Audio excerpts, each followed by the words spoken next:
listening to the Bourbon Nerdz podcast. Today's episode, Into the Upside Down with the Stranger Nerds. That's us. We're the Stranger Nerds. We are. Garrett, I believe. I don't believe she's dead. Yeah. 100%. All right. Lots of spoiler alerts. We've got a great episode. 11's dead, guys. Shh. No.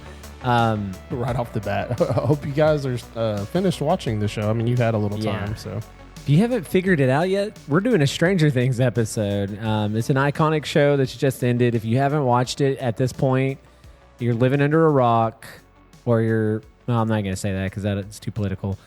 You're living under a rock. The show's phenomenal. It finally comes to a interesting conclusion, which we'll talk about and give you our thoughts. But we got an awesome episode. I'm really excited about this one. Garrett and I have actually put a lot of work into this one.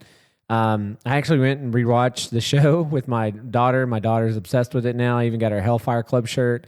We even have a funny joke, which I got to tell. She told me to tell on the on the podcast. We've basically taken Joyce and replaced it with the word choice.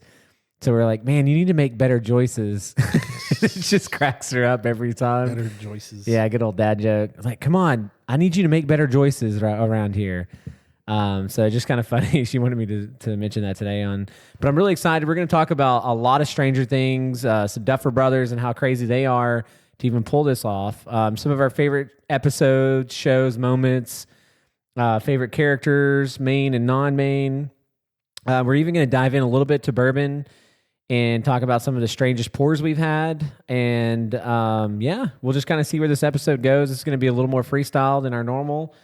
We're just gonna do it. And I want to say goodbye to Dry January. We made a good effort this year. It was fun while it lasted. It was fun. If you're still participating in Dry January, congratulations to you. Great job. We are actually drinking on some Oak and Eden, or Fox and Odin. Sorry, I don't know where I got Oak and Eden. Oak and Eden, yeah, that's another brand that went out of business. Yeah, this is Fox and Fox and Odin, which is just MGP. So fun fact about what is it? What was it called? Eden? Odin. Oak and Eden. Yeah. Apparently they just closed that Dallas location. Oh. Apparently they're still around. Oh, they just closed the Dallas one. Okay. Well, sorry, Oak and Eden. I guess you're still around, but we're drinking some Fox and Odin Double Oaked, which is actually a pretty popular pour, 8 to 15 years. If you like MGP, you're going to like this pour. It's very good. So, and then we've got some other Stranger pours. And when I think of strange pours, not bad in a bad way, but I think of Good Times. Good Times is the first one that comes to mind. They come out with some crazy stuff and they make it work. Dark Arts, another one that comes up with some really interesting. Also have my Crazy Blue Note that's got like 37 different things to blend. RD1, the one in Brazilian Amburana, finished in Brazilian Amburana, tastes like Cinnamon Toast Crunch. So we got some cool pours. We're excited about this one. I mean, there's a lot to talk about. And we're going to try to make this under an hour. That's a goal of ours. And we had a really good day. Goals. Yeah, we've got an awesome video that'll be coming out. We met a couple of really awesome liquor stores. So stay tuned. If you're not subscribed to our YouTube channel, please subscribe, comment, like, all that stuff. We're on our way to 1,000 subscribers, which means a lot to us. We're probably going to need to come up with something. If we hit 1,000 subscribers, do another giveaway. I'll figure out something. We'll come up with that. But we talked about going to Kentucky, doing a Knob Creek store pick, and then another couple store picks. So today was a very fruitful day. Very motivating after, we've had a crazy end of the last year and everything else. We want to bring you guys good content. And I think the video is going to be great. And we're excited to shoot this episode with you guys. So thanks for tuning in. And let's go ahead and let's get weird. Make believe I'm everywhere, hidden in the lines. Written on the pages is the answer to our never-ending story. I got it now. I got Good the job. lyrics. I I pulled them up. Anyway, I'll talk about my bourbon that I brought since I also brought bourbon. Cody just kind of glared over. I didn't know you brought bottles. Look at this. I'm just shaking. So a really cool one I thought would go well is this Quest's End Dragon. This is the D&D kind of inspired Matthew Lillard whiskey, so I thought that was appropriate.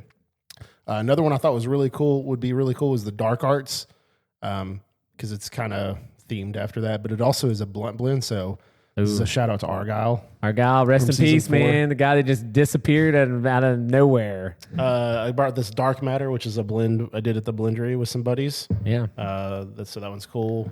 We got this Fox and Odin. It's not really themed after that, but I just wanted to drink it. So yep. And then I brought the Garrison Brothers Ladybird because it's one of the more unique things. Do it, lady. Do it, lady. Yeah. So where do you all of it? Where do you on your birthday? where do you want to start here with this? We got a lot. It's crazy to think that this show's over. And I was talking about this today when we met Monty at in McKinney at Pelican Liquor, and I was like, there may never be another show like this. Doesn't mean there's not going to be great shows, but the budget that they had, the creative control that Netflix gave them, they were spending like $60 million. Game of Thrones was kind of like that, where they were spending a lot of money per episode. Yeah, but then they had to they had a lot more episodes than that show. Yeah, I guess so. I just, start with kids and the chemistry that they had growing up together. Those Marvel shows have crazy budgets and they're not very good. Yeah, that's true. But it's pretty insane. And a lot of it was not CGI. A lot of it was actual practically done. And for a lot of it, when you watch the documentary, did you get to the part where they were making all the sculptures and stuff like that, and painting the big finale, final fight scene? I guess. Yeah, I didn't finish that whole part. That's kind of like where I had to stop. And they were tearing up the set because they didn't have enough room for it, and then they were starting to build it. Mm-hmm. It's pretty crazy. So they do, and that's the thing is they wanted to use kind of the old school techniques, which is great because that's the thing about 80s movies. I feel like is there was a lot more practical effects, and it just was, to me, it looked better. I think CGI is just super cheap, and I know it's cheap to do, but it just doesn't look that good. Yeah. A lot of times, especially nowadays, it's like I feel like technology is getting better, but CGI is getting worse. And I don't know what it is. I know they're trying to save a buck. I know it almost feels that way. I agree with you. To me, Stranger Things is a dream turned into a reality. You had two guys that just have they're like adult children. They have a passion for movies. They love obviously 80s and Stephen King motivated, Steven Spielberg motivated, which are some most iconic writers. And then they got Frank Darabont for season 5, and some of his movies inspired it, like The Mist, and they were big on Green Mile. Frank Darabont did a lot of. He actually did quite a few Stephen King stories. So I think Darabont's kind of right up there with kind of their vision and what they want to do. But yeah, they were definitely inspired by old Steven Spielberg and 80s theme. You can definitely tell a lot in season 3. Yeah, with the mall setting and the 80s hair and all that stuff. And, if you didn't get, it was just such a nostalgic feel for this show. And Garrett and I, we're Bourbon Nerds, right? We like to talk about, gaming and all kinds of stuff. And we played D&D for the first time ever last year. We did an episode. We did it kind of live. It was kind of interesting. I had a lot of fun. It was just fun. We had a group. We were drinking whiskey, and it's just such a throwback to the 80s, and kind of it's got a little bit of E.T. Goonies vibe. Goonies for sure. I remember first watching this show. Everybody kept talking about this dang show, and I'm like, this is 2019, I think.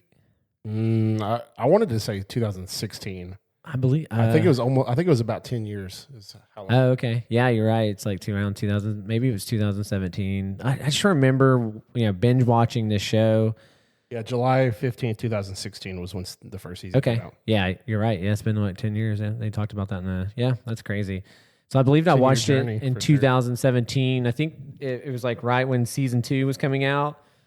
I don't think I watched it till season 3 was out, and I binged all of it. I'm like, oh, yeah. I don't know where I was at for this whole thing. I stayed up almost all night, watched the first season. I was like, this is incredible. I was just hooked. And there's definitely some ups and downs of the show. We'll talk through that. Definitely in the season finale. Obviously in season 2, when Eleven goes to find her sister or family. That's the worst part, I think, of the entire series. And I'll explain that whole thing when we get to that point too, about why they did that episode. Yeah. So.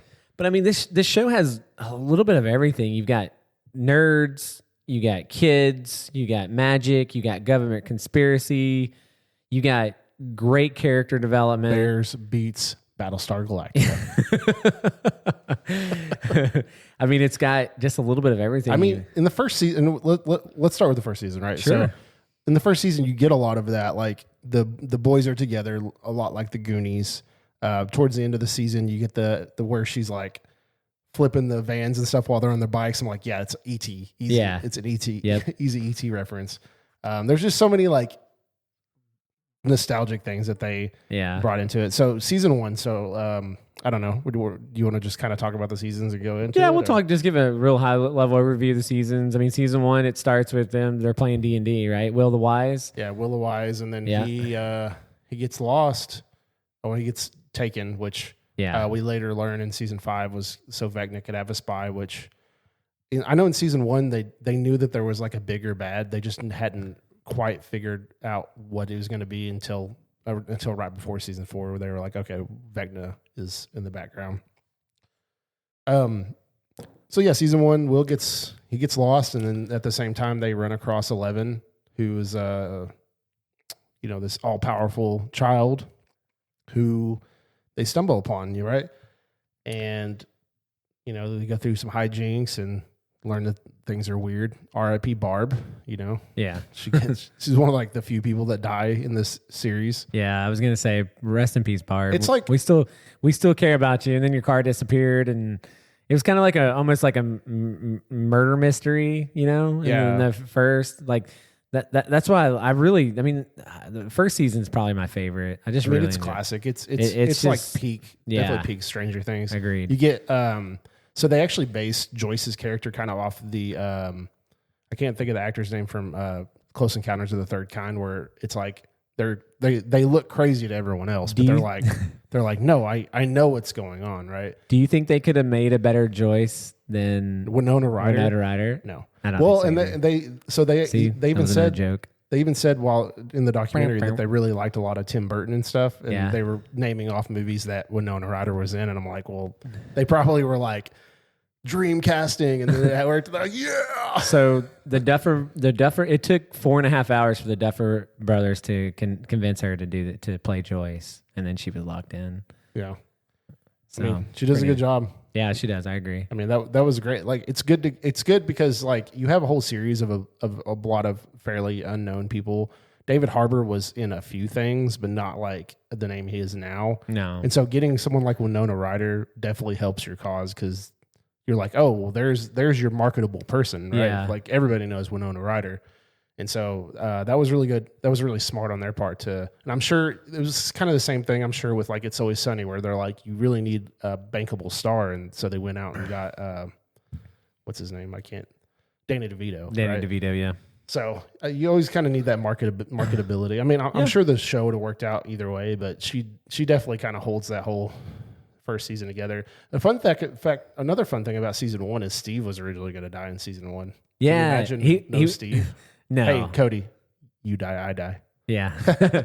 No, I couldn't imagine. Honestly, Steve has become one of my favorite characters. I love him. Yeah, he was supposed to be the biggest douchebag ever, which he kind of was a little bit, but you just couldn't help but like the guy. And then, he saved the day with the baseball bat and the Demogorgon in the house when they... And him and Dustin become BFFs. Yeah, him and Dusty are BFFs, even though they have a little bit of little love tiff in season 5, but in general, like, they're connected at the hip, I'm just trying to think, man, I couldn't imagine a season without Steve. And you get a little scare in season 5 where he almost falls off. Yeah, I was waiting for Dustin to just jump off the tower. Like, oh, you're dying, I'm dying. Yeah, and it goes dark for a little bit. That was such a good. Oh man, I was like, you bastard, you're gonna take Steve away from me. Hashtag Steve, man. And so what? Like, I mean, I'm just trying to think through. Like, there's so much, and just rewatching it was so good. It was still so good. Yeah, and it's like a conspiracy thing, and you have Hopper, who's the grumpy sheriff who is trying to uncover this secret that's going on, and he's trying to save a child because, he couldn't save while his he's having a own. midlife crisis, still grieving. He just lost his family. Which Hopper, man, he goes through the most crap in this whole show, dude. Yeah, he does. That dude just he deserved that happy ending because he goes through every season. He's just getting tortured. Dude, especially was it season 3 when he gets the crap beat out of him by the Terminator? The Terminator guy? The Russian? that was season 3. Yeah, he just gets the crap beat out of him by that dude. That dude's insane. What's the Russian spy guy that they capture? God, he's an awesome character in season 3. Oh, and then they kill him off. Yeah, he likes the icy. God, what's his name? Shoot, I can't even remember. Yeah. Oh, we'll figure that out. We did all this research and then forgot names. Yeah, I mean, when you have so much information, and then we're actually recording a little bit later than we typically do, so we wanted to bring this episode to you. We've really worked hard on it, but there's just so much in this show. It's so good, man. Just talking about it gets me excited. I recommend if you haven't watched it, go watch it. And hopefully you're not listening to this episode and we run everything for you, but it's still a great show, even if you kind of know what's going to happen. I mean, it's a journey, right? It's kind of like Game of Thrones. Obviously, the ending was a little. I really liked the Alexei. Yep, Alexei. That's it. Duh. God, I can't believe I forgot. My daughter's gonna get mad if she listens to this, but that was a sad one. Yeah, and it's just I don't know. He was kind of likable. I mean, I get it. He was, but at the same time, the Duffers are so random when they kill the characters that you actually really start to like Bob in season 2. Yeah. F you guys, dude. I know. You can't kill Sam. I know. It's messed up. Rudy, man. Samwise, man. Samwise. Yeah, and then so you get through season 1 and all this conspiracy and that's what I meant. Samwise, yeah. Yeah. And then you get to the end and Elle beats the Demogorgon, and then now you look back on that and you're like, well, now that Demogorgon ain't shit compared to what they're fighting these days. No.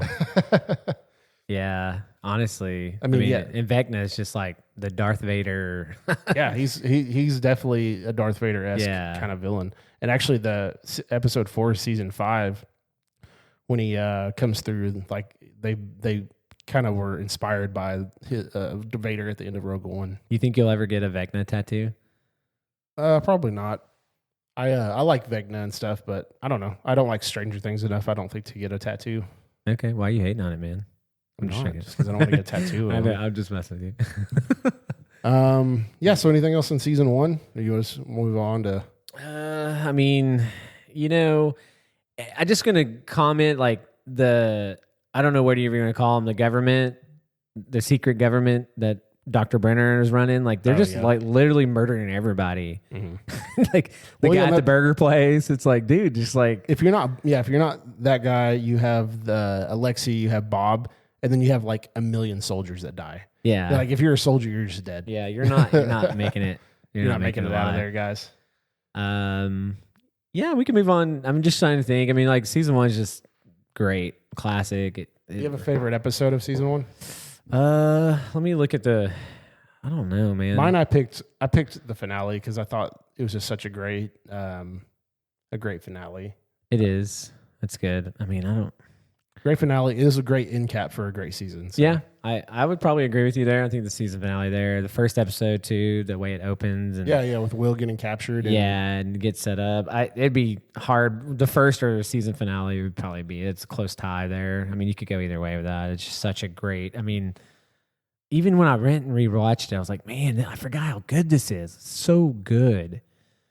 And that's kind of when you think about the Duffer Brothers weren't really, they hadn't done a whole lot. They got turned down by a ton of different people to get funding for this. And it's just you watch if you watch The Making, which just came out on Netflix, which I would highly recommend. And I'm not finished with it. I'm almost done with it, about 75% or 70% done. But just the way they connected with the cast, and they empowered the cast to really lead the characters and kind of, and then if you saw, they didn't even have the season finale written. They started filming, which is ludicrous to me. And you know a whole lot about movie making and stuff than I do, but I was just dumbfounded by that.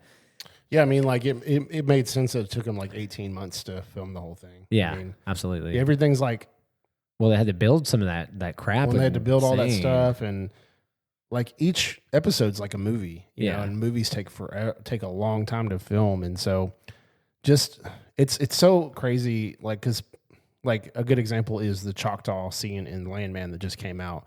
Yeah. Everyone's like, man, we had that whole day shoot just for like a 3 or 4 minute scene. I'm like, yeah, that's just how Hollywood is. Like, you spend all day, and especially if you're doing The Shining, or you're doing 100 different takes. Like, yeah, you'll really spend a lot of time just to get like that little 10-second freaking shot. It's a lot when it goes into the movie making process. Yep, agreed. Let's move over to season 2. I mean, season 2 is probably my least favorite season. Has a lot of good elements. Like the Mind Flayer is really cool when they kind of introduced him. The arcade, Max. I think Max. Yeah, and, introducing Max and introducing Bob. Like Billy's introduced, but he's not really like super interesting until season 3 and 4. Yeah. Like you see him, and you're like, dude, this guy sucks. Yeah, he's like the worst possible. He's like what Steve was. But you kind of needed Billy for people to keep falling in love with Steve, because then Steve wasn't the asshole anymore. Billy became the asshole, right? Yeah, and Billy's definitely a huge asshole.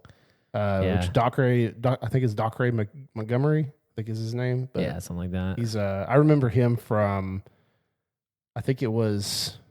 Oh, the Power Rangers movie. He was the Red Ranger it was like the 2010s, whenever that came out.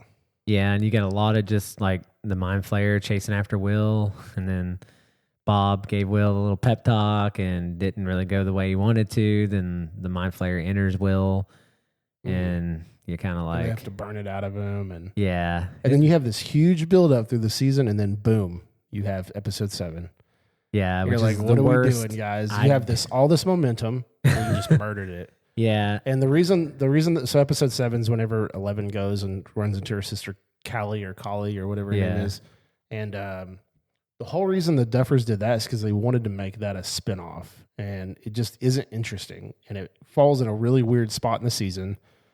And it all just kind of, I don't know, it just didn't work, and so that's by far the lowest rated episode of the whole show. Gang was like really weird. It was like a band of misfits, and I get they were trying to. And it was just like, it's like they were trying too hard to put a band of misfits together. Yeah, and I don't know, it was just really weird. It's like, and then 11's going on like, are they going to go on a murder spree? And then she starts killing everyone. Like, it's just weird. But you know, season 2 had really good parts in it. Like, it started really strong. It fell off a cliff with episode 7, excuse me, and then a little bit of 8, but it got back on track. Like, I think towards the end, I think it ended decently. Yeah, and like you can kind of still see the Mind Flayer kind of looming over everything at the end, but they at least closed the connection to the Upside Down, whatever. Yeah, and then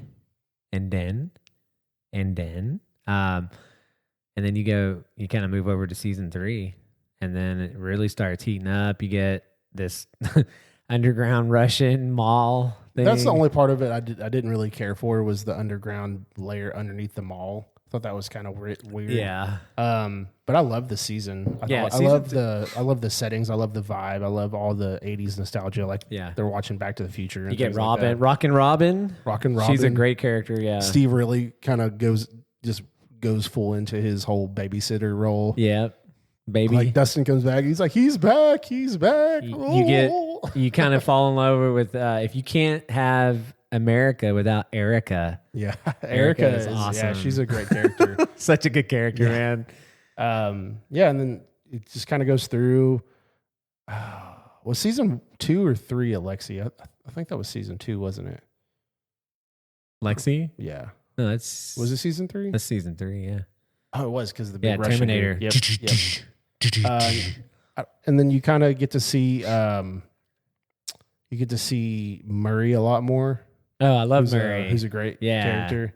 Becomes a big part of the whole show going forward. Absolutely love his character. Absolutely love his character. And then the whole build up, and then Billy is kind of overtaken by the Mind Flayer. It turns out it's really probably Vecna. Yeah, potentially controlling Billy. But then like using all the people to create like the Mind Flayer body. Yeah, was pretty crazy.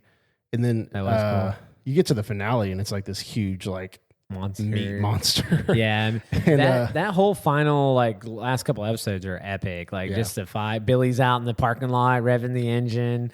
You got the mind flayer flying. They're all going. You got Dustin trying to get with reach out to Susie to get the code.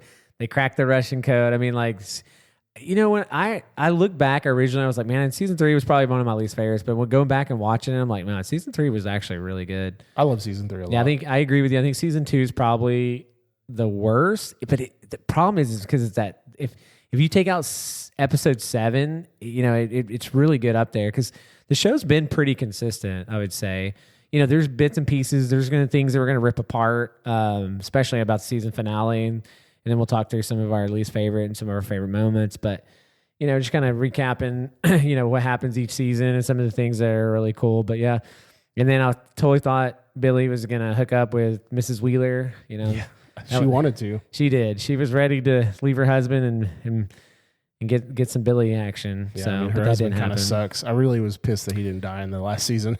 And then they did such an awesome good job too. They had made you dislike Billy so much, and then they just kind of let you into his world a little bit. When Eleven's in his brain, and he shows the pictures of him surfing with his mother and all that kind of stuff. I mean, that was more in season 4. In season 3, his big redeeming moment was when he was saving them. And he basically sacrificed himself and is like, oh, well, maybe he wasn't such a bad guy after all.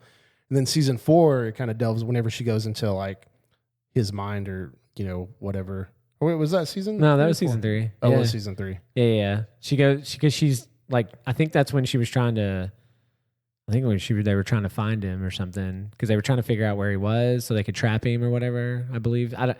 I'm not sure. I've watched it. It's funny. I only watched it a couple weeks ago, but I've watched so much of it and then, studying it and learning about it. But yeah, I mean, it's just a good show. It's really good. They do great character development. Each character has a role and is important.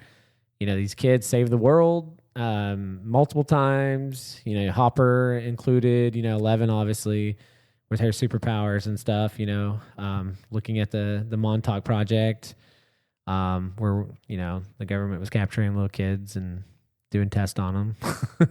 So I think one of my favorite parts of the series is whenever 11 and Mike are about to break up and she walks up to him and goes, "I dump your ass." Yeah. They're just their freaking jaws are just dropped. What? Yeah, Max and 11 become best buds in that episode, in that season. Yeah, for sure. So, and you kind of see her 3 inches.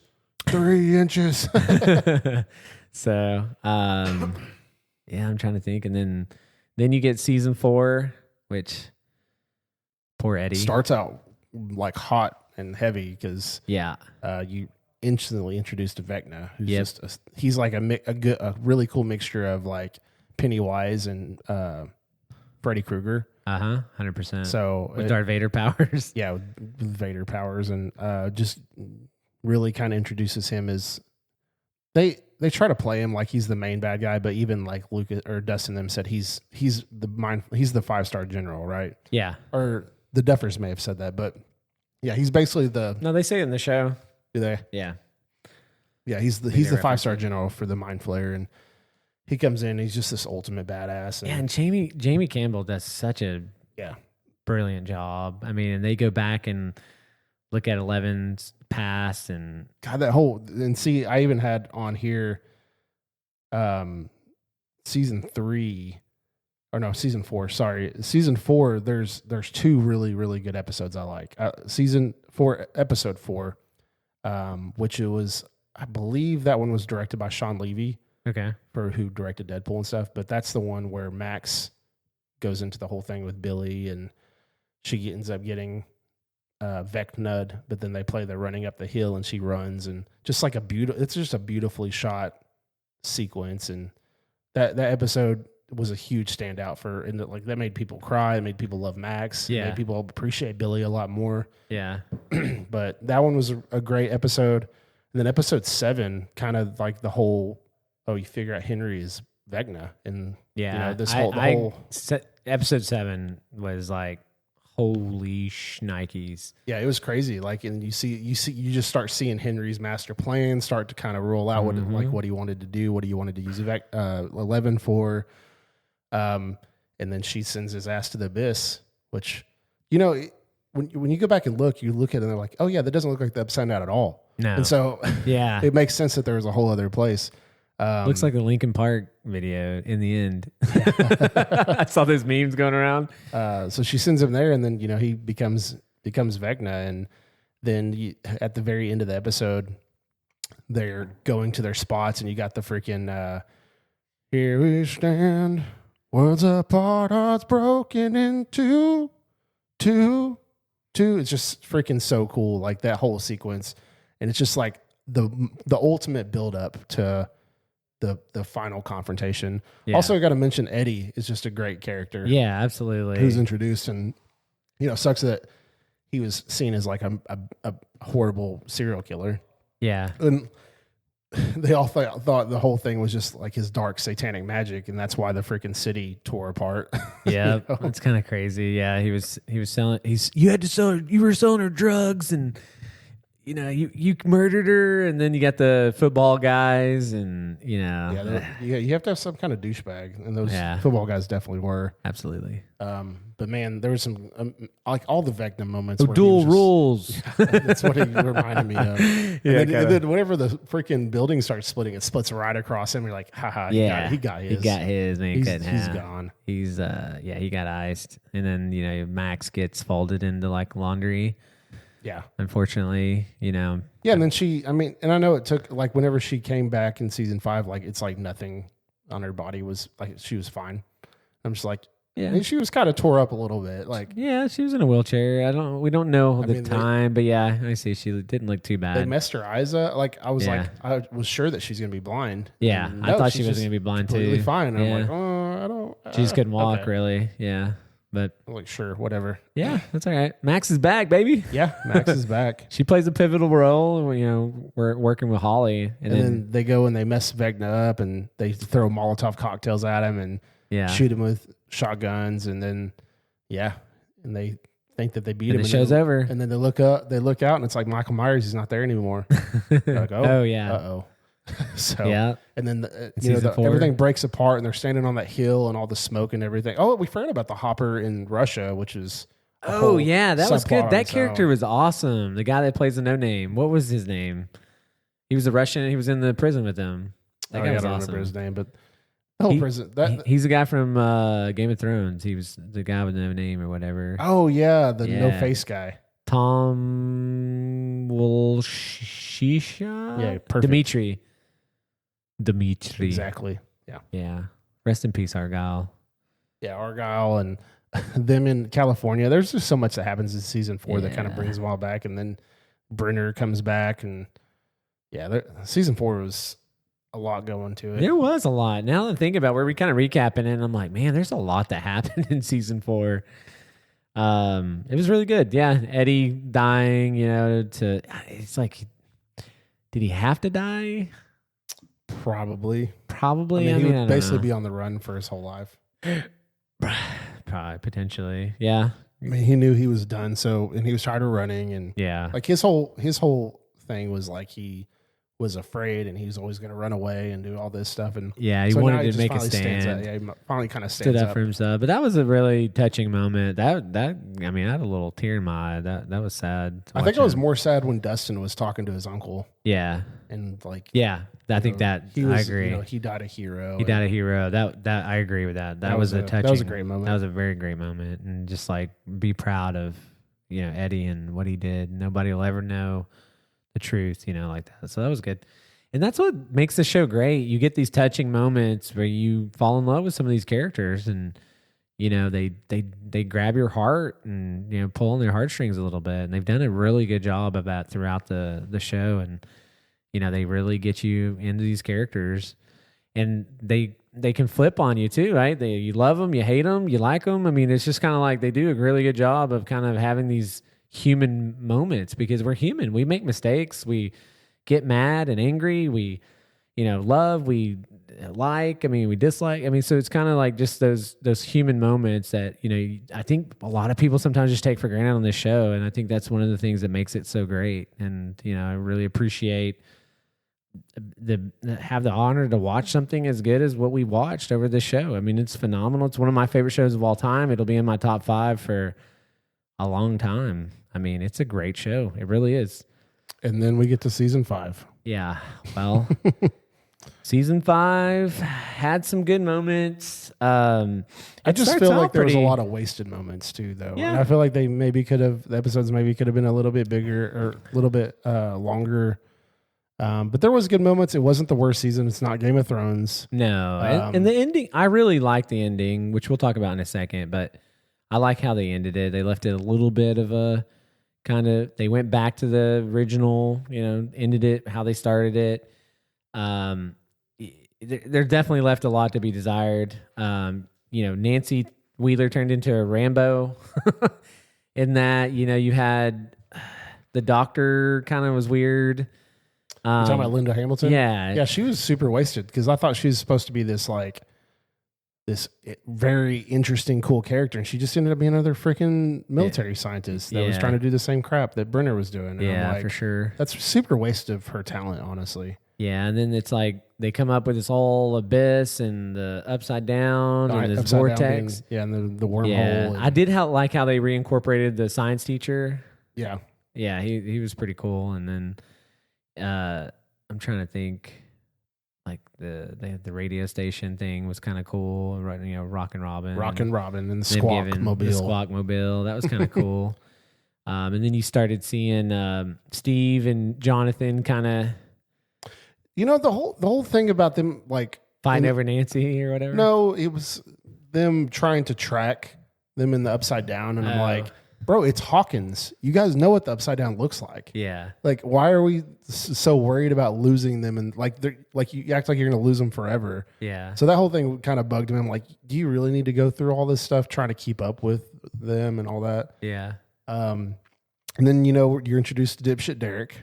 Oh, dude. Iconic. No, sorry. Delightful Derek. Yeah.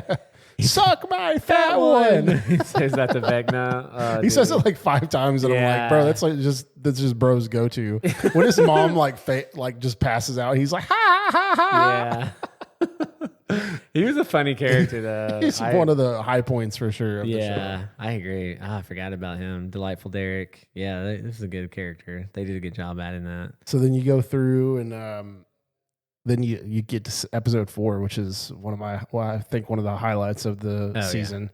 Vecna comes out and just goes straight Darth Vader on everybody. Yep. Just bouncing bullets off of him and just straight up murdering everybody. Yep. And the Demogorgons were already killing everybody, and then they were kind of trying to push them back, and then Vecna just comes out. Yeah, Darth Vader, full blown shooting people, stopping bullets. That was incredible. Yeah, that was a great moment. And they were actually inspired by Rogue One, Darth Vader, which is one of the most badass sequences in all of cinema. Really. Yeah. Yep. Agreed. So he did that, and he messes with Will, and then Will finally is he figures out the hive mind thing, and he's like, haha, now I have the powers. Yep. And that just was cool. Destroys those Demogorgons. Yeah, they get, because we had Demogorgon fatigue, so we needed that to happen. Demogorgon fatigue, baby. Which is outlined in the documentary of why there was no Demogorgons in the abyss, which makes no dang sense. That apparently the audience was Demogorgon fatigued, and so they decided. So there was one writer who's like, "We need Demogorgons. We need a whole battle." And no, he's like, there has to be Demogorgons or Demobats or something. Yeah, he's like, it would just be crazy to think. Yeah, just you don't want to just empty crazy world. Not to be. Agreed. And then the lady's like, "Oh, but I think we're kind of going through some Demogorgon fatigue." And you guys are morons. For sure. Also, not to mention they didn't even have the last episode written until they were already filming the last that's episode. why you get those things that, missed opportunities, maybe you could say, even though there was a lot of great things about the final season and a lot of the opportunity. The final battle was just too easy and too quick. Like, and we'll get to some of the crazy theories in a second, which were really interesting. And I'm like, man, I was really hoping that we would get a secret episode, but that seemed to be not true. But yeah, freaking conformity gate. Yep, jerks.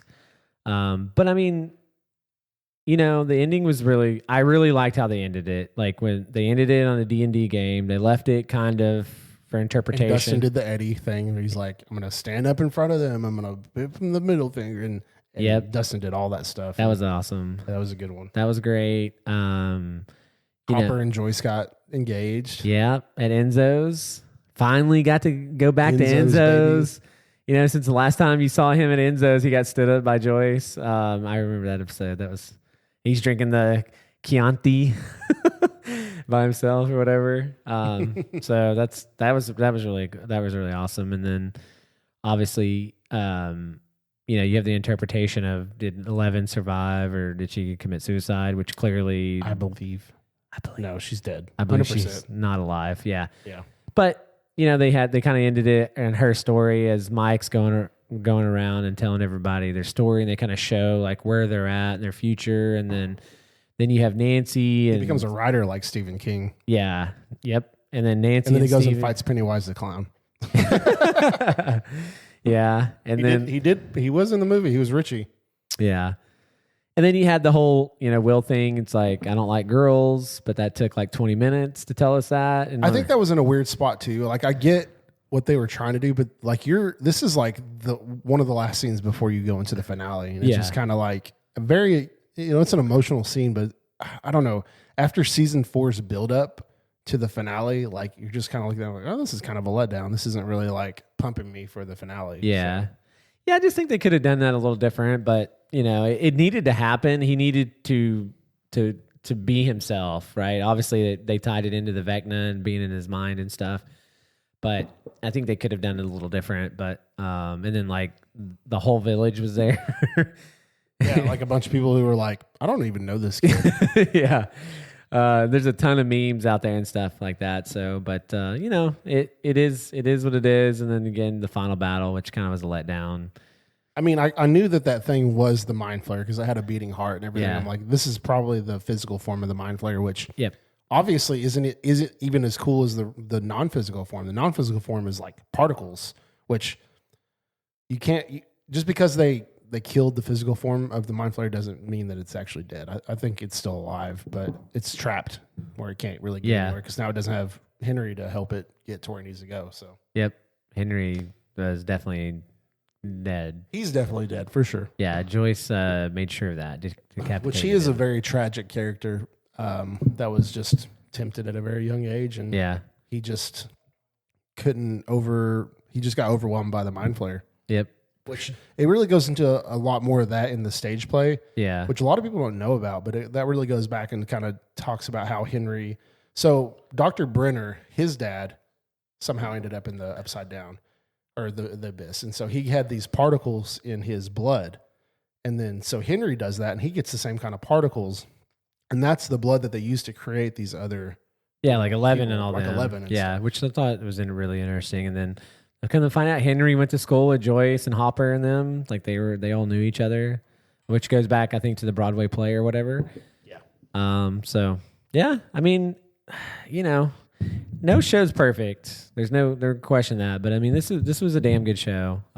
Also, Jamie Campbell Bower went and played himself in the stage play for a couple shows. It was pretty cool. Oh, that's cool. Yeah, he's such a good actor, man. He is.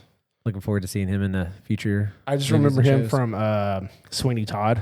Oh, yeah. Like, nothing's gonna harm you. No, that's the wrong one. No, he was the Joanna. He was like, I feel you, Joanna, and one day I'll steal you.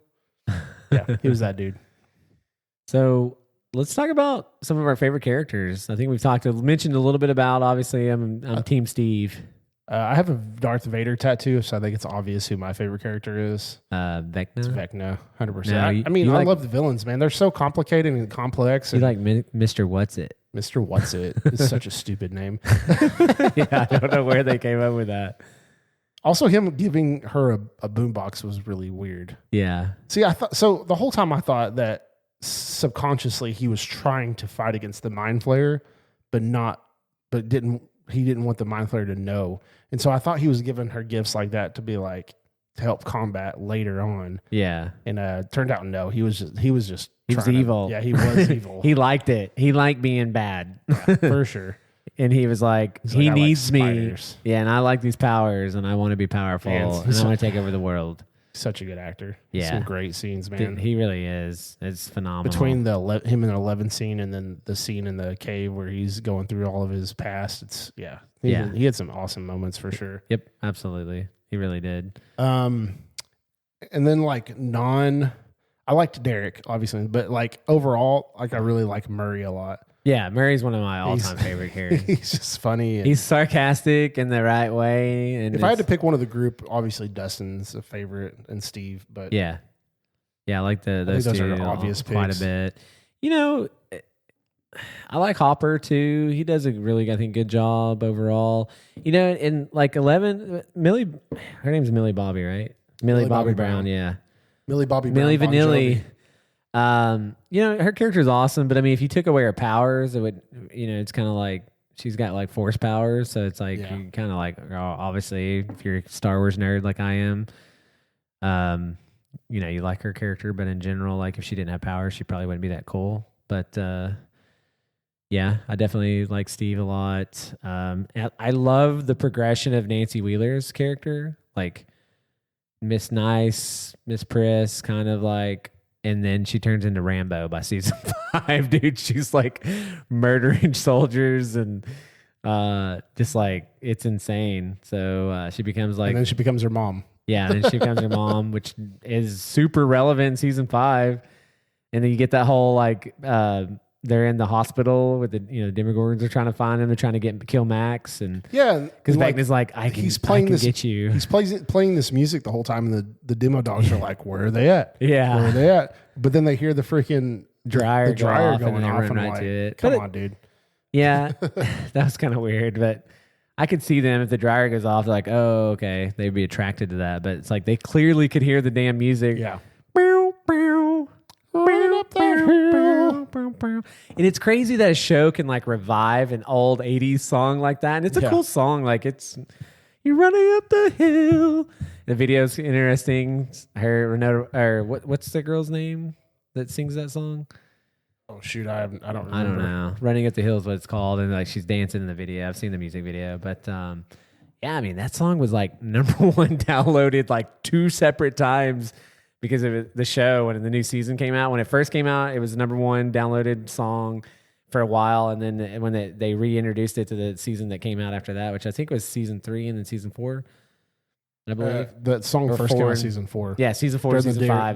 Dear Billy. And it's episode. like it became like one of the most downloaded songs. It's just like, it's insane to me. It's like, that's kind of cool. Like how much that influential that show. Like it's a pop icon. Like it's a show we're going to talk about forever. Like, and then, so, it's kind of sad to see it done with, but I mean, the kids were like 20 years old now, like grown-ups and stuff, and, COVID impacted that. You had a little bit of writer strike stuff that went through that and all, but you definitely could see the chemistry of the cast, and what I also really enjoyed watching some of the making of it, like how the Duffer Brothers, which I mentioned a little bit earlier, like empowered the cast to kind of develop the character. Like they, brought in people way more intelligent and directing and smarter. And then they had an amazing crew. Like those crew, like they're coming up with these ideas, and kudos to them for even, thinking of all these ideas. But it's like, these people brought this stuff to life. Yeah. So Duffer Brothers, awesome. Kudos. Great show. You did great. But I mean, you just see the talent in everyone that they chose, and they interviewed over 1,000 kids, auditioned, or interviewed, whatever you want to call it, but before they found the kids that they chose to play the part. And then what I thought was really interesting is Stephen King was actually the one that tweeted about Millie Bobby Brown. She was in I think a BBC show called Intruders. So that's how they found. They're huge Stephen King fans. And then they saw Dustin's first audition tape, and they were like, this is our Dustin, or whatever his name is. Gatton. Yeah, Matarazzo. Yeah, so I'm looking through some of my notes here. Yeah, I mean, Murray definitely awesome character. We talked about Erica. She kind of becomes a pretty important character. Erica's funny. Yeah. Yeah, she does a really good job. But I mean, yeah, I mean, all the characters are important in their own way. And they did a good job. I think enough of developing them, showing you the good and dark sides of them, and you get some of these little fights, and then Will's character's kind of staying pretty he stays pretty neutral when he gets kidnapped in the first. He has some moments. Obviously, he becomes a spy for Vecna, right? And they end up killing most of all the doctors and all the soldiers and all that. And then, he becomes kind of a badass in season 4. They're not winning that battle without Will. It's not. There's no way. At the same time, though, at the way Will reacts to Vecna and the hive mind and stuff, he doesn't react in the final battle, which is weird because he should have, right? He should have felt all that stuff. Yeah. Especially when the mind flayer was getting burnt. Oh, yeah. So that whole thing felt really inconsistent with what they had been doing the whole time. So I don't think Will should have been able to help them at all. Yeah, they were inconsistent with that. Kind of, it was okay, well, you're connected fully. Now you're not connected. You're interconnected. So, but then he connects in to help stop that. Yeah, absolutely. I thought that whole thing was kind of silly. Yeah. I think not having any of the Demogorgons in the final battle, especially after Nancy had that whole vision that Vecna showed her about a monster with a big mouth, which was the mind flayer, and then all just creatures, thousands of creatures, and none of them were present. And and apparently they were supposed to, and I don't know if they filmed. I didn't get to that if it's in the documentary, but they were supposed to have a upside down battle before they a middle battle. Yeah. I mean, and I don't know if you've seen that Discover car commercial where they're talking to Nancy on the phone and she's like, flamethrower? Yeah. And then she's flaming. I don't know if that was a part of that. And if they would have done that in the Upside Down where they were... That would have been cool. Where they went through all these Demogorgons Demobats and everything. Like Vecna was trying to stop them from getting there. That would have made a lot more sense. At least that they would have been there. But it's just and then the Demogorgons were non-existent. Then they showed up, were attacking the caravans, right when the soldiers, and then they tried to kill Max, and then they're gone. They just vanished off the face of the earth. Yeah, the Demo Dogs. Yeah, the Demo Dogs too. It's the only time you see those, and then you don't even see any of the bats. No. Where the hell did all the bats go? I guess Eddie ate them all. So I don't know. I think. But I mean, you can pick apart any movie and show just about like that. So, but I mean, there definitely was some, and I agree. There were some inconsistencies with being connected to the hive mind. But we're not trying to crap on the show. We're just giving you our thoughts. I mean, we're definitely running up that hill. Yeah. So yeah, I don't know, but I'm trying to think. Are we forgetting any characters? I mean, there's a lot of good. I mean, I liked Bob. I thought Bob was pretty cool. Yeah, Bob was cool, man. Bob was nice, man. Bob played a good part, and then he got murdered by the Demo Dogs. Man, they ate him up. Messed Joyce up pretty good. Demo Dogs. Old Demo Dogs. Okay, so you want to talk? So before we get into theories, I want to. Did you write down some of your strangest pours you've ever had or drinks? I've got them in my brain. Okay, what are some of the stranger pours? The stranger pours. Well, first the one I've just poured, this Good Times Neapolitan, which James Good Times Summit does a lot of. It does a lot. I mean, it's one of the most unique, interesting things I've ever had in my entire life, and it's delicious. I mean, you get the chocolate, vanilla, and you get the strawberry. Hold on, I'm sniffing it right now. Sniff. I've still got some of that MGP goodness in there. Yeah, that Fox and Owen is yum. Yeah, it's good. It needs to open up a little bit because I got a lot of oak, but then it as it's set in my glass, and I'm like, okay, delicious aged double oaked MGP. Sign me up. Yeah, it's good. It's gonna be a good bottle once it opens up a little more. I thought this Ladybird was interesting, being a honey and cognac cask finish. So that was a little stranger, but it was pretty good. And then the Dark Arts was pretty interesting too. Yeah, and I've been called Blunt Blend. Dark Arts just does a great job. I think they do a good job blending for sure. Yeah, Good Times and Dark Arts are probably the two that I think of when I think of strange pours that are delicious and outstanding. We're not here to say strange in a bad way. I remember that baller we had. That was one of the strangest pours I've had. Yeah, that was very unique for sure. That was from a California distillery. They're doing it's like a Japanese take on their Japanese whiskey, but was like one of the most unique things ever. This Blue Note bottle that I have. It's strange. I don't know if it's good It's or this not. special reserve Blue We've Note. had it a few times, and I still can't decide if I like it. I like it. It's just, so let me read this to you guys. It's a 116 proof. It's a cast strength, one of the finish series. It's got a blend of cognac, Madeira, sherry, port, triple sec, Madeira, apricot brandy, amontillado, vanilla cognac, and vino de naranja. And it's a mixture of all those different things, and it's what he said. one of the most unique pours I've ever had. And this RD1 Kentucky straight bourbon finished with Brazilian and Barana wood. It's 110 proof, and it literally tastes like Cinnamon Toast Crunch. Like, no joke. We had a guy, we were at Bethany, one of the drops, and the guy in the line was just like swearing by. He's like, dude, I'm serious, man. Y'all got to try the RD1 Green Label. Freaking for real, man. I was like, and he said, grabbed my arm. He's like, I'm not joking. And I said, okay, I'll get it, man. I'll get one. I promise.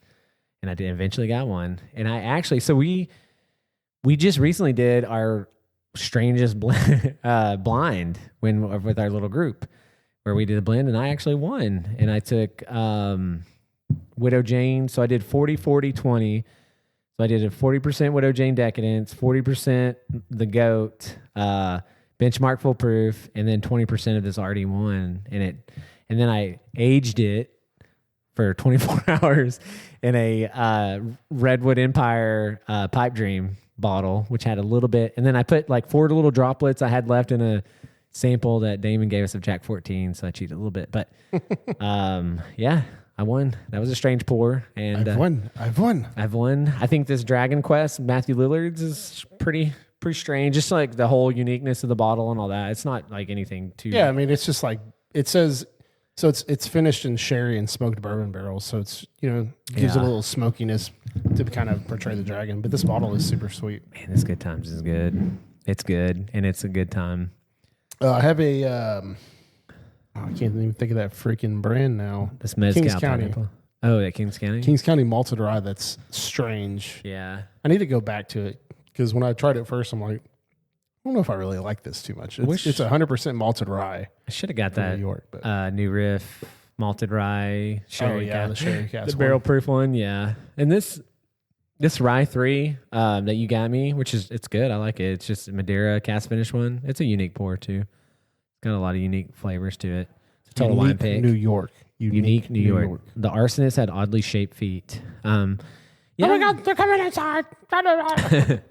I'm trying to think, like, one of the strangest drinks I've had was actually at Choctaw. The bartender made me a black Manhattan, and it was made with Widow Jane rye. It was like one of their weird apple or something rye. I can't think of the name off the top of my head. But it was a really good drink. It was very good. It was the swirly hair, like, girl. She doesn't work there anymore. She's actually a bartender at Roadhouse. I didn't see her though. I can't think of her name off the top of my head. I'm so sorry if you listen to our podcast. She's awesome. I see her all the time. But yeah, she made that drink for me. It was unique. No, nothing like a Manhattan I've ever had before. Some strange ones I would say are like when you put like food or something in your drinks. Like I see some that put like bacon in there. Oh yeah, dude, on a there's Bloody Mary. Yeah, sign me up. There's a Bloody Mary in Vegas where they put a whole rotisserie chicken. Okay, that's a little too far. I'm like, that's a lot, dude. That's so. But give me strange. a giant juicy piece of bacon in my Bloody Mary, absolutely. Dude, someone made me like a a s'mores drink, and they had a toasted marshmallow on top, and that Ooh, was kind okay. of interesting. So yeah, and I posted, I think I had a like a chocolate old fashioned, and it was made with like rum and Honduras, and they put like a marshmallow on the stick thing. And it had a little bit of chocolate in it. I mean, it was pretty good. I enjoyed it. This is a really nice restaurant for in Honduras. But yeah, that was unique. I'm trying to think what else. I mean, I don't. I'm like like unique drinks, like liquid marijuana, like shots, and Oh yeah. some of those are kind of unique and weird. I don't really drink a lot of that stuff anymore. I don't even really drink old fashions much anymore. Every once in a while, if I go out or something like that, I'll make a home for Ileana or something. But usually just drink neat, man. We're neat guys now. We don't need no ice. We don't need no No water. offense. Let the mother Burn. Let's talk about some of the crazy theories that were coming out about Stranger Things. There were some really unique. People were theory crafting, man, when it comes to Stranger Things. Yeah, and even before the season started, and then whenever it did start, there was a lot of things they would come up with based off the trailer. So I'm just going to kind of go into a little bit of some of these. So one of the big ones that I thought they could do. So in the D&D story, Vecna is actually betrayed by a vampire that was his slave or his apprentice or whatever it was. And so there was a theory that Eddie, because he died to demo bats, was actually going to become a vampire and work for Vecna and then end up turning on him in the end. Obviously that didn't happen, but I thought that was a fun one. Because Will gave Mike a big picture of a dragon, there was a theory that the Thessal Hydra was going to be a big bad guy, and we were going to get that. Which, I mean, we ended up getting, a big creature that was the Mind Flayer, but it's not quite the Thessal Hydra, but it was a big, big crazy dragon-looking creature. Yeah, it was awesome. They did a good job, the artwork and stuff, and the whole Mind Flayer character. I mean, I thought they did a really good job. And actually, this one is interesting because if you watch the finale at the end, it says Stranger Things, a campaign. But the whole thing is it was all a campaign to begin with. Yeah. And so, like, I remember it kind of seems that way with how they ended it, where it was like Stranger Things, a campaign. And I'm like, well, maybe they did that, but not made it so obvious so that way it wouldn't piss everyone off. Yeah. Like, oh, that was just a freaking game the whole time. Yeah, it would be really funny if they would have filmed. What is this, Jumanji? Just imagine them in season 1 filming a scene that they were going to play at the very end of them as children, and it was all just the campaign. And then like Will wasn't gone and all this stuff, but that would have been interesting. Vecna secretly wanting to beat the Mind Flayer, which I already kind of went into a little bit earlier. Callie, that everyone thought. I mean, she was super sus in the. Yeah, she's like, "Hey, Eleven, kill yourself. Hey, kill yourself. Hey, I just need you to kill yourself." And so people went on to all these things about like her name meaning, her number meaning, and like everything's 11, man. Everything's pointing to her being the Mind Flayer. She's controlled by the Mind Flayer, which would have made a lot of sense. Yeah. And then no, she just sucks. Like she is seriously one of the worst characters on all of Stranger Things. Like one of the most pointless characters too. Like the only reason she even does anything is whenever she shields the kids so they can watch Vecna become a monster. Yep. Or that was important though. And then or at the end where they're like, oh, she makes it look like 11's and upside down, but she hid behind a truck and so Callie is a useless character to me. Like I think she's pretty useless. One of my least favorite characters. I mean, I don't know. It's between her or the mayor from like season 2 or 3. The mayor definitely is on that list. Who's from The Princess Bride? As You Wish. Yeah. He gets his nose broken by Hopper. Deserved it. Yeah, F that guy. Yeah. Or Linda Hamilton. Like her character was super useless. Yeah. Like there was this whole theory about they're going to use time travel, and Linda Hamilton was a older version of 11, and all this crazy. And then no, she just is a stupid. Can we get answers why Argyle wasn't in season 5 or Susie? Yeah, or Susie. I can deal with Susie. Did her and Dusty Buns break up? I bet Dusty Buns they broke up after they sang Neverending Story for the 13th time, and they were like, she's like, I'm too old for this stuff, and he's like, I'm never too old. And he died. But then it's like forever. Argyle was such a fun character, man. And how did he get out of Hawkins? Like they almost immediately went on quarantine. How would he have gotten out? I don't know, man. He smoked weed and flew over the fence. I guess he got so high that he flew like half baked. He just flew around. Oh, I don't know, dude. He was such a good character. I guess they were like, nah, Argyle's too crazy for season 5, man. We got to wrap this thing up. All right, I'm going to go into Conformity Gate just a little bit. So yeah, that was a good one. Conformity Gate was everyone thought that there was a secret, all these different things are pointing to a secret episode. And then when the secret episode didn't drop, even freaking Jamie Campbell got on freaking, did you see the Jimmy Fallon stuff where he was like, Did you watch any of that? No, I didn't see that. Didn't send you that. But he got on Jimmy Fallon and he was like pretending to be like Vecna or whatever. And he was just like, he's doing this aerobics thing. And then it went really dark. He goes, it all begins tomorrow. And there was like, oh my God, there is a secret episode. That's so awesome. They're like, oh, Vecna was controlling it. He's controlling this whole ending. That's why everyone kind of ends up being the people that it didn't want to be. Yeah. It's because Vecna is showing you basically controlling everyone. He's like, and then they're like, oh, but he's controlling the audience and he's doing all, and like, no, the Duffers are not that. And I kept saying that. I was like, the Duffers are not that smart. They're not going to come up with anything. No. I promise you they're not that smart. And I thought that would have been really cool. And I honestly think a lot of the cast and stuff were just trolling about it. I think Jamie Campbell was really trolling. And then whenever the secret episode didn't come out, they thought the documentary... Cat. Huh? The silver cat. That whole little Russian code. The silver cat feeds. The week is long. When blue meets the yellow in the west. A trip to China sounds nice if you tread lightly. just thinking of that. Well, whenever the secret episode didn't come out, they thought the documentary was going to be like Nightmare on Elm Street. The one it's New Nightmare. Have you ever seen New Nightmare?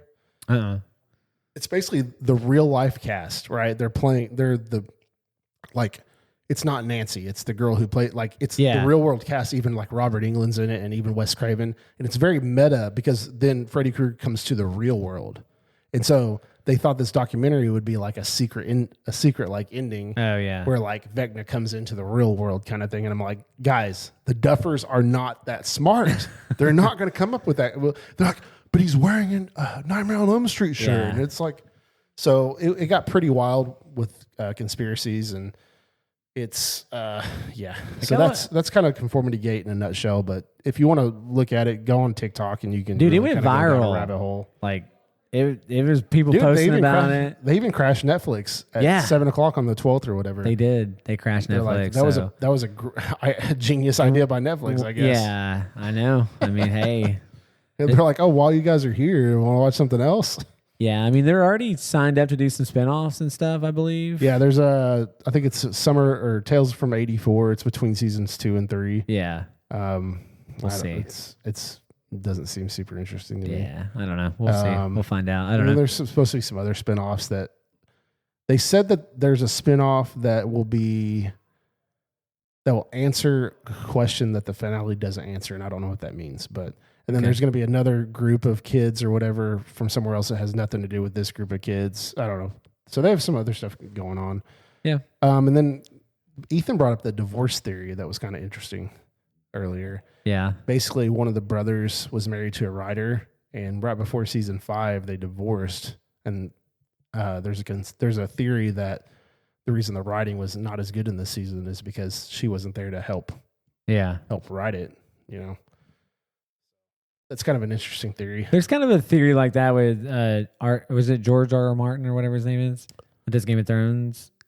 What do you mean? Like his writers or whatever. A lot of people are saying like his writers were writing the show and like there was a falling out with one of the writers or something. Well, in the last season of Game of Thrones, it's because the two creators wanted to go and do a Star Wars trilogy, and so they were trying to finish it as quick as possible so they could work on their Star Wars trilogy.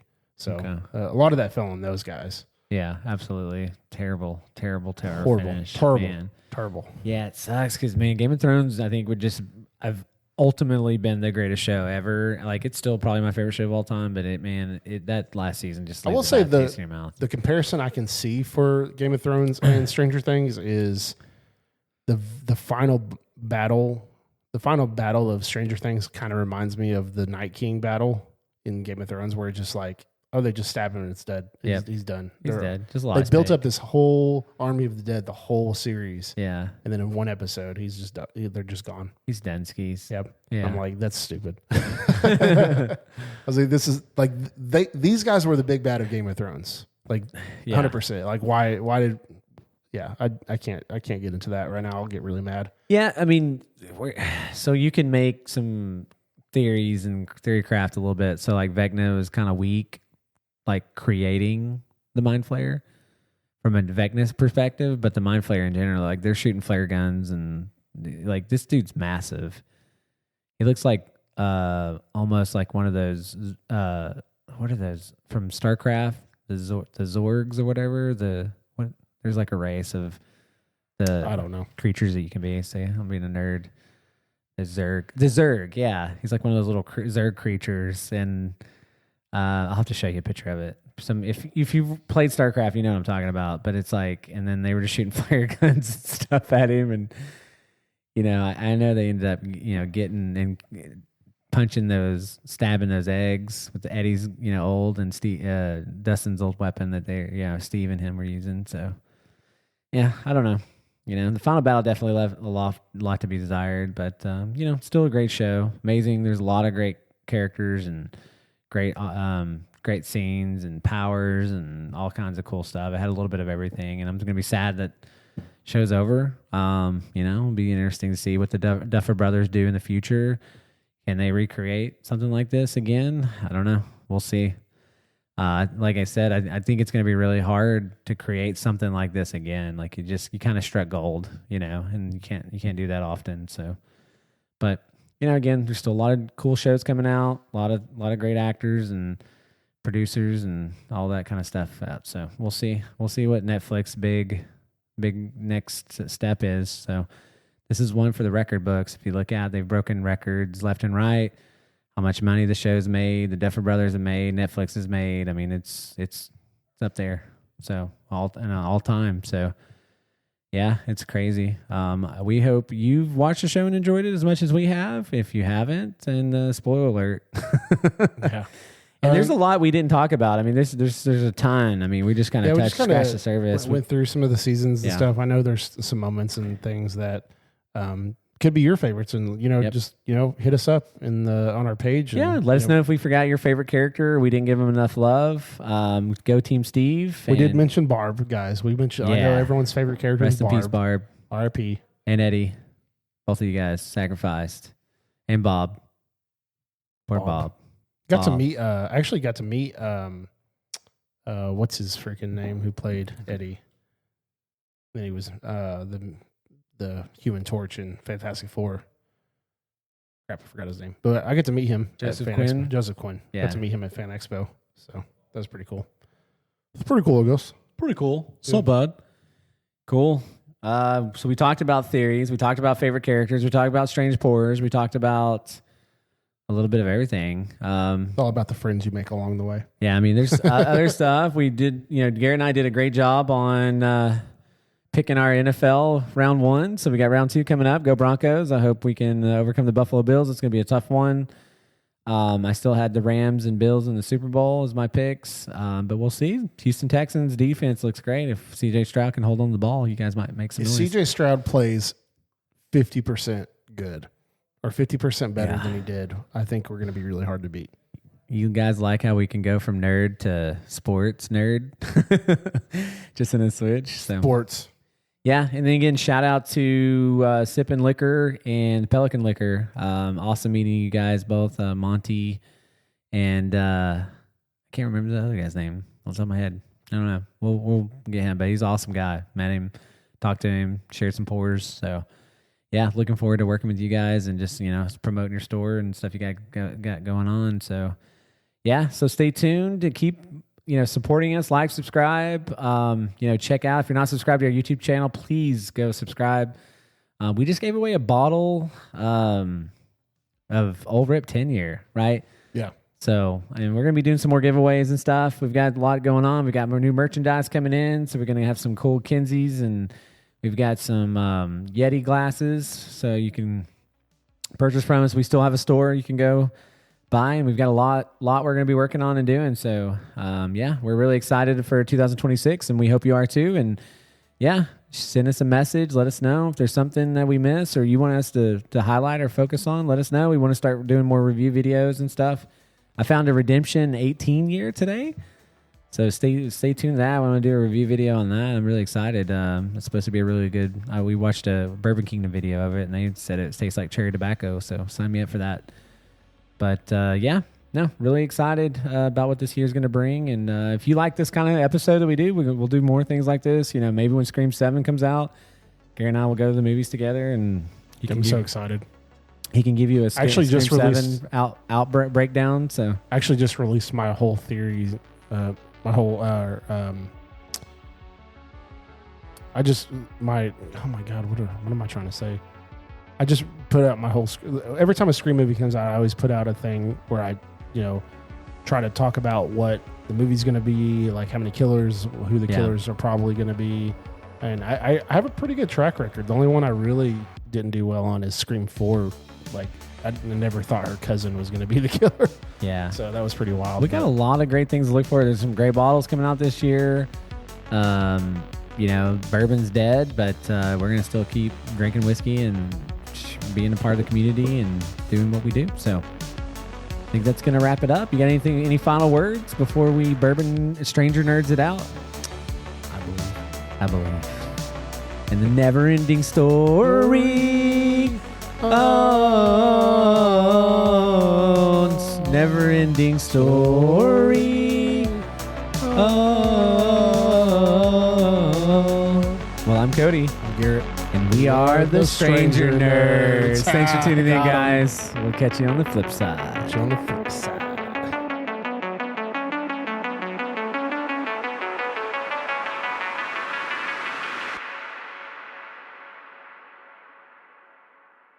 The Bourbon Nerdz podcast is hosted and executive produced by Cody Mills and Garrett Welch. The show is produced, mixed, and edited by me, Ethan Adams. The show features original music by Alex Pitts. You can find the Bourbon Nerdz on all the major social media platforms. Please follow, rate, and review the show on Apple Podcasts or your podcast player of choice. It really does help the show. Please don't hesitate to send an email or message on social media. We love to hear your thoughts, comments, and bourbon suggestions. The Bourbon Nerdz would like to remind the audience to always drink responsibly, know your limits, and never drink and drive. Be sure to check in every Sunday for a brand new episode. Cheers!